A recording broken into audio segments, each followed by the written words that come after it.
जंग ऐसी है जिसमें या तो तुम हो या नहीं। धुन ने हमें अंधा करके कफन की तरह घेर लिया है।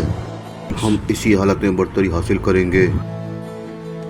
हमारी तलवार एक बार फिर म्यान से निकलेंगी आरिफ साहब, हुजूर इंशाअल्लाह। और जब हम अपनी तलवार निकाल लेते हैं तो इस ज़मीन पर इंसाफ कायम होकर रहता है।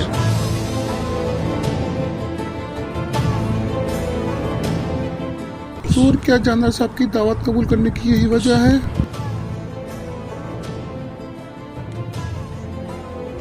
तब कुछ जानदार साहब के खेमे से शुरू होगा अलीमा सुल्तान, और मकान की उदास रोशनियों में ख़त्म होगा।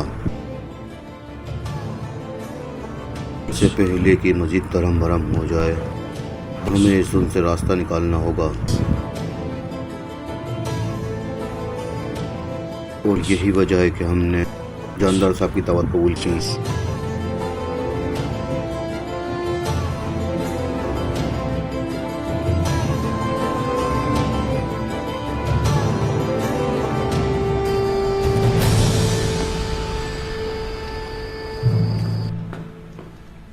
तो तुम खेल खेलना चाहते हो अला यार?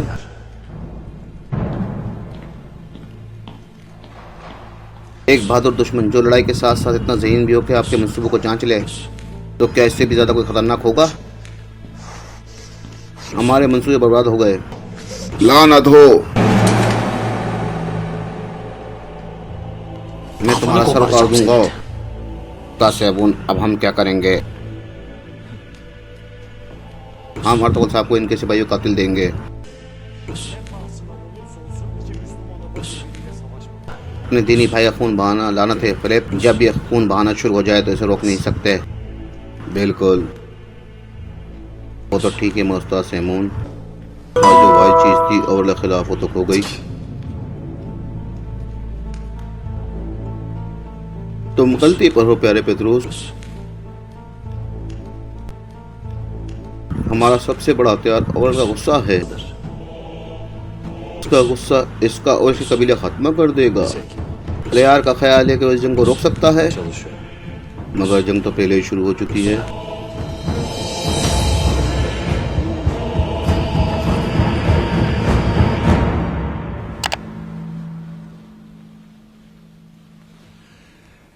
अस्सलाम वालेकुम व रहमतुल्लाह। अस्सलाम वालेकुम व रहमतुल्लाह।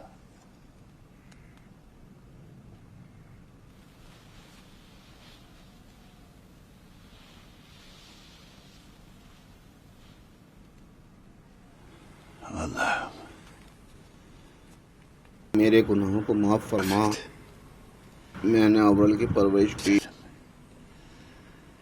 मैं इसे चादर कबीले की उम्मीद बनाना चाहता था।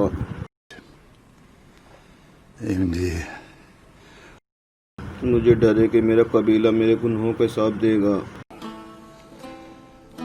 मुझे मेरे बेटे के अंदर के शैतान से लड़ने में मेरी मदद कर या अल्लाह।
असलान खातून, मैं आपका ये एहसान कभी नहीं भूलूंगा।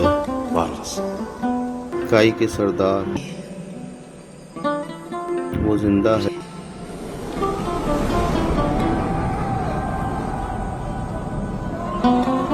वो बहुत से दुश्मनों से लड़े और इन्ना को जन्नत में पहुंचाए। एक हकीकी मर्द।